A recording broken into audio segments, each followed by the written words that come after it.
m'entendez? Est-ce que ça marche maintenant? Donc, bonjour et bienvenue. Welcome and good morning, everyone. Je vous souhaite la bienvenue à l'événement de clôture du programme Transform Africa vers une transformation socio-écologique durable, juste et participative en Afrique. Je m'appelle Bauke Baumann et je suis le directeur du bureau de la Fondation Heinrich Böll au Maroc. If you're not speaking French, just as information, we provide you a simultaneous translation to English that you could activate by clicking on the button translation in your Zoom interface. And if you have any problems with this, our technical assistant can support you in doing it. So don't hesitate to write in the chat if you do not manage to activate it. Donc maintenant, je continuerai en français. Je suis très heureux que vous soyez tous et toutes ici aujourd'hui. C'est le début d'une semaine dédiée aux approches innovatrices et participatives pour une transformation socio-écologique juste et durable en Afrique.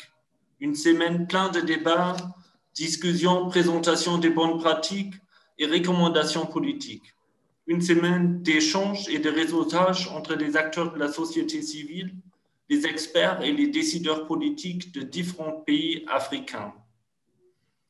Mais qu'est-ce que c'est une transformation socio-écologique et pourquoi avons-nous besoin d'une telle chose? En fait, la réponse à cette question est assez simple.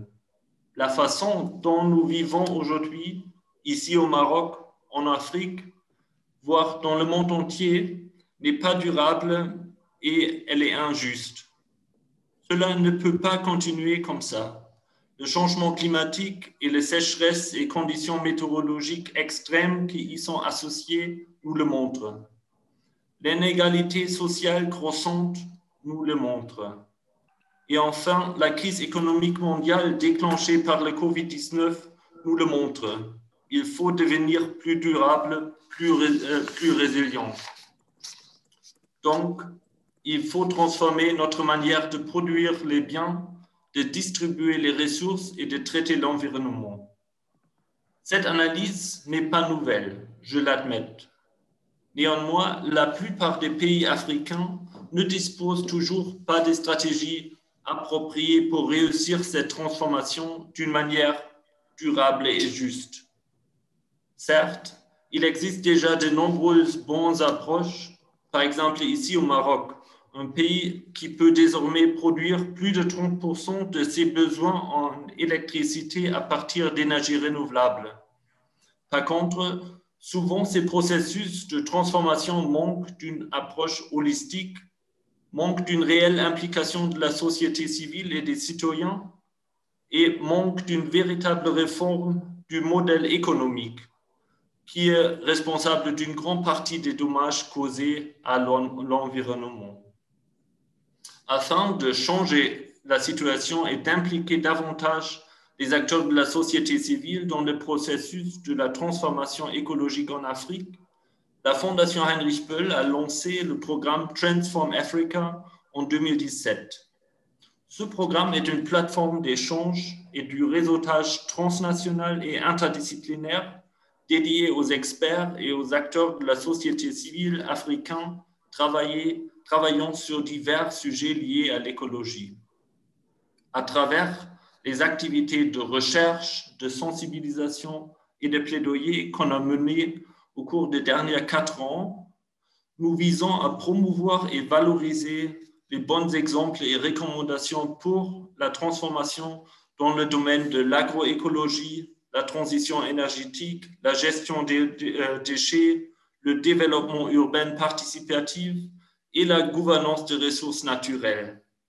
Notre but ultime est de développer une nouvelle narration ou bien vision pour une transformation écologique qui est participative, durable et juste à la fois. Il est certain que nous n'avons pas encore atteint cet objectif, mais je pense qu'on a fait des étapes vraiment pertinentes et je suis fier des résultats de notre travail que nous vous présenterons dans le cours de la semaine. Ce sont les résultats d'un effort de collaboration impliquant un grand nombre d'experts, de militants, d'artistes et d'organisations au Maroc, en Tunisie, au Sénégal, au Kenya, au Nigeria et en Afrique du Sud. Je voudrais profiter de cette occasion pour remercier toutes et tous ceux et celles qui ont contribué au programme Transform Africa. Merci beaucoup pour votre excellent travail. Merci. Et des remerciements particuliers vont également à tous mes collègues dans les autres bureaux africains de la Fondation Heinrich Böll, c'est-à-dire à Tunis, à Nairobi, à Dakar, à Abuja et à Cape Town, qui nous toujours soutenus activement. En tant que Fondation Heinrich Böll, nous sommes ravis de soutenir et encourager les efforts associatifs en faveur d'une transformation socio-écologique. En fait, le lien entre l'écologie, la démocratie et la justice sociale constitue le fil conducteur du travail de la Fondation dans le monde entier. Heinrich Böll Stiftung est une fondation politique allemande à but non lucratif affiliée au Parti Vert qui a pour mission l'éducation civique et politique en Allemagne, mais aussi ailleurs. On a une bonne trentaine de bureaux un peu partout dans le monde. Et à l'instar de l'écrivain et lauréat du prix Nobel Heinrich Böll, nous œuvrons pour un développement démocratique et durable. Notre vocation repose sur les valeurs des droits humains, de l'égalité entre hommes et femmes et une vision globale de la protection de l'environnement. En tant que Fondation Verte, les thématiques environnementales telles que l'adaptation au changement climatique, la transition énergétique ou bien la gestion des déchets sont clés pour nous. En même temps, nous sommes convaincus qu'une vraie transformation écologique nécessite une participation citoyenne et une gouvernance transparente.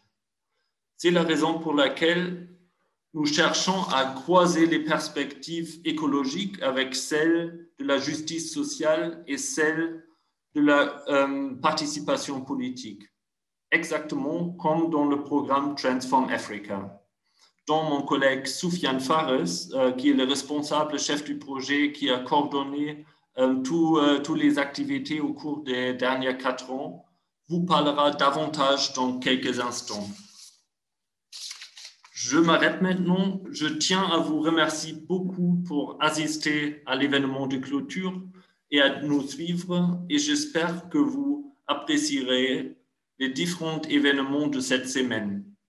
Je vous recommande également de consulter les publications et films que nous avons mis à disposition sur la plateforme de l'événement. Avant de passer la parole maintenant à mon collègue Soufiane Fares, je vous propose une petite capsule vidéo en motion design sur la nécessité d'entamer une transformation socio-écologique durable en Afrique. Profitez bien et merci.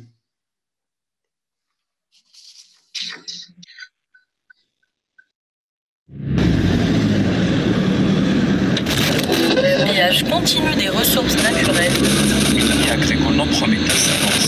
La justice environnementale n'est plus un enjeu, c'est une réalité que nous vivons. À travers le réseau que Transform Africa a pu développer pendant ces 4 ans, plusieurs actions...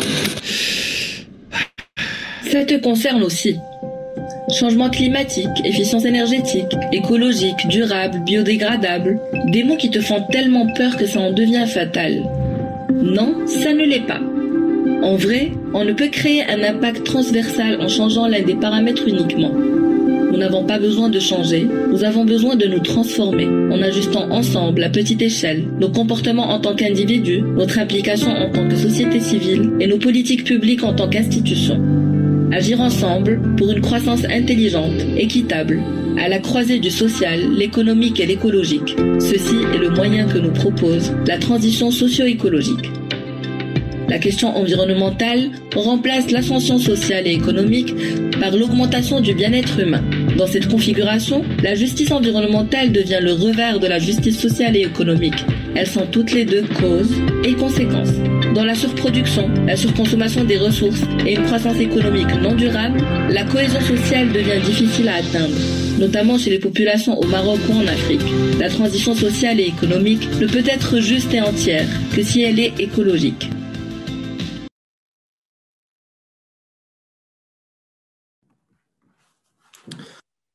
Très bien. Merci. Je reprends la parole. Je suis Soufiane Fares et je suis responsable du programme Transform Africa. Merci à Bauka pour le premier mot d'inauguration et merci à tout le monde et ceux qui nous suivent à l'instant sur les réseaux sociaux. Je vais essayer de parler doucement parce qu'il y a l'interprétation, donc vous pouvez choisir la langue anglaise. Pour ceux qui parlent anglais ou ceux qui parlent français, ils peuvent suivre directement sur la voie normale.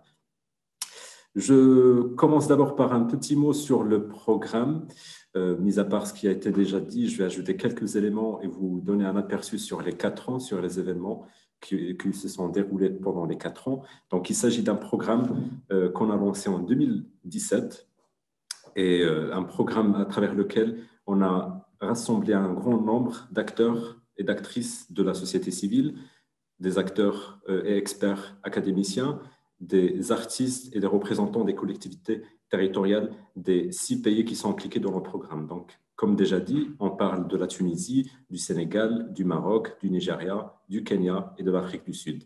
Au départ, on a voulu d'abord comprendre ce qu'on veut dire par cette transformation sociale et écologique. Et on a commencé par des country papers qu'on a commandés avec des experts et qu'on a menés, présentés au tout début de ce programme et à travers lequel on a eu une compréhension avec des workshops sur ce sujet afin de décortiquer ce qu'on veut dire par cette transformation sociale et écologique. On a choisi 5 thématiques pour nous qui couvrent ce qu'on veut dire par cette transformation sociale et écologique. On a choisi l'agroécologie et donc l'agroécologie par exemple, c'est un des sujets que vous allez trouver dans la plateforme et vous allez voir quelques vidéos qui montrent notre travail sur cet aspect de l'agroécologie. On s'est intéressé particulièrement sur les bonnes pratiques de l'agroécologie et montrer les exemples qui existent dans les différents pays. On a parlé de 4 vidéos qui maintenant se trouvent sur la plateforme.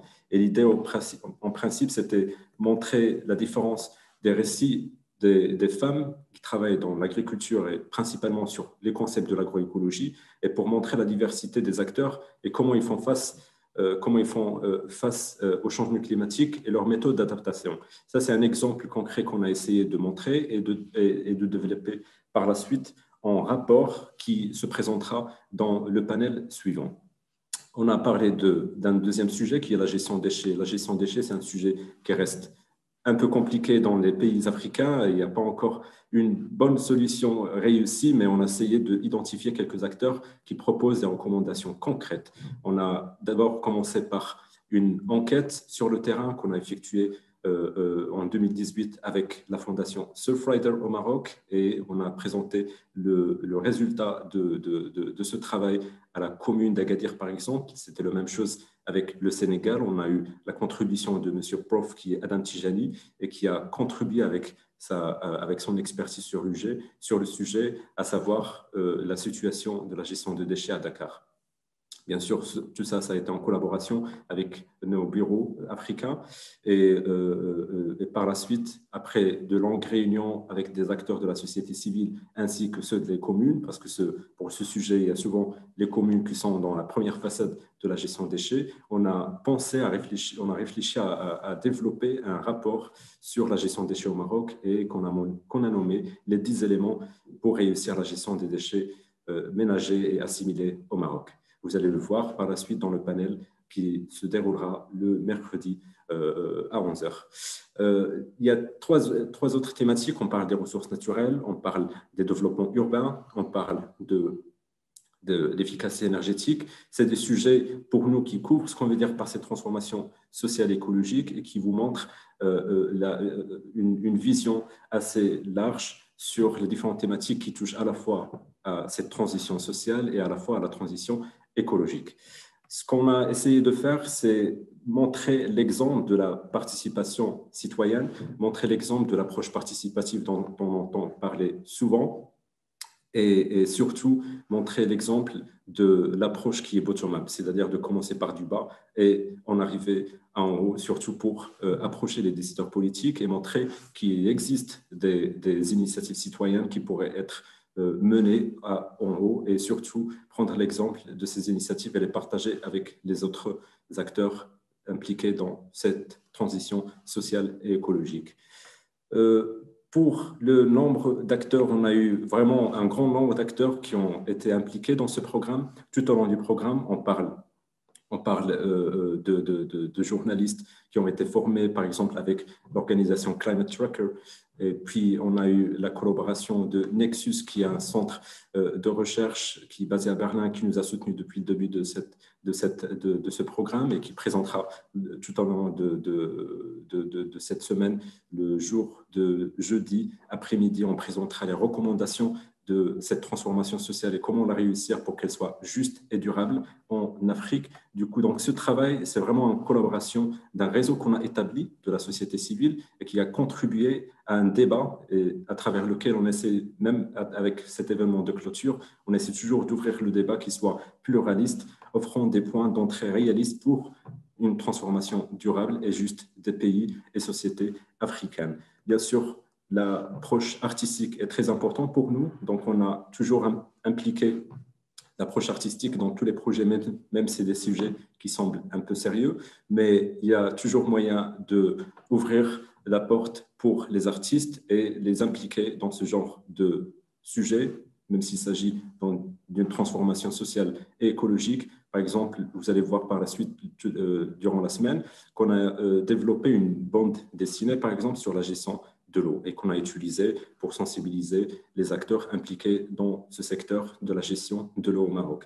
Ainsi, on a eu aussi la sélection de 6 artistes africains qui ont travaillé sur des œuvres liées à la transformation sociale écologique.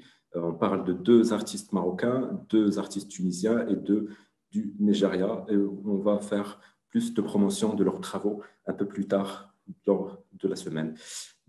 Donc, pour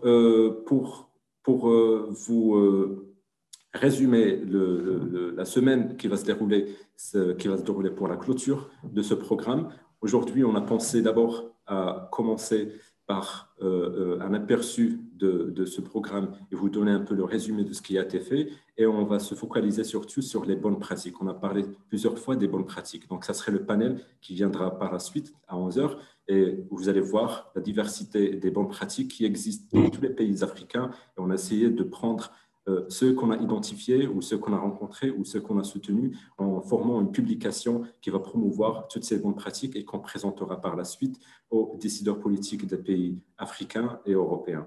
Le déroulement de cette semaine, vous allez le trouver sur la plateforme.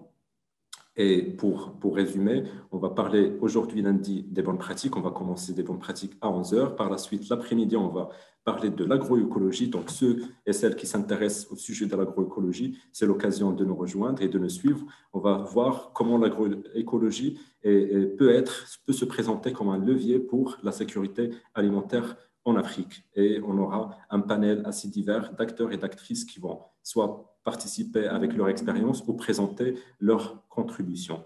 Demain, qui est mardi, on va se focaliser sur l'efficacité énergétique. Comment l'efficacité énergétique peut être un levier vers la transition énergétique. C'est un sujet assez passionnant. Je suis sûr que plein d'entre vous s'y intéressent ou pourraient contribuer. N'hésitez pas à nous envoyer des messages, des mails. Si vous avez des contributions ou si vous avez des idées à suggérer, n'hésitez pas, on est tout prenant. Le mercredi, on va donc focaliser le travail sur la gestion des déchets. On aura un panel où on présentera ce qui a été fait, surtout à travers la nouvelle publication que j'ai déjà citée, qui est les 10 éléments pour réussir la gestion des déchets au Maroc, ainsi qu'on aura une contribution du Sénégal avec nos collègues du Dakar. Le jeudi, on va faire 2 conférences, donc une première le matin qui sera à propos des gouvernances des ressources naturelles, et on va essayer de voir comment est fait le travail communautaire pour une meilleure gouvernance des ressources naturelles. Et par la suite, donc, le panel qui suivra l'après-midi à 16h, qui serait quelles mesures politiques pour réussir une transformation socio-écologique juste et durable en Afrique. Donc, à travers ce panel, on va présenter notre nouvelle publication qui est un mémorandum de recommandations qu'on a développé pour influencer, pour plaidoyer, pour réussir cette transformation socio-écologique en Afrique, mais qu'elle soit juste, bien sûr, et durable dans tous les pays africains. À la fin de cette semaine, le vendredi, le 27, on va faire une conférence sur le développement urbain participatif. Vous savez très bien que c'est un sujet qui nous concerne tous, mais bien sûr, on essaie de focaliser le travail sur la participation citoyenne au développement urbain. Et donc, on présentera un panel assez riche de différents acteurs du Maroc, du Tunisie et du Nigeria. Chacun et chacune ont développé des concepts qu'on a soutenus ou qu'on a identifiés. Et bien sûr, nous offrons ce panel pour vous montrer le niveau d'engagement citoyen qui se déroule dans ces pays et bien sûr ouvrir le débat sur le sujet afin d'identifier encore d'autres voies possibles qui pourraient épanouir la participation citoyenne dans le développement urbain. Je m'arrête là et je ne vais pas être très long. Je remercie encore tout le monde et je note un point important pour ceux qui parlent français ou anglais. N'hésitez pas à cliquer sur le point d'interprétation et bien sûr, je remercie toute l'équipe technique qui est là avec nous et le directeur Bauka et tous ceux qui sont impliqués dans le programme et qui m'ont soutenu tout au long de ces 4 ans. Merci encore à tout le monde et je repasse maintenant la parole à Bauka et merci encore.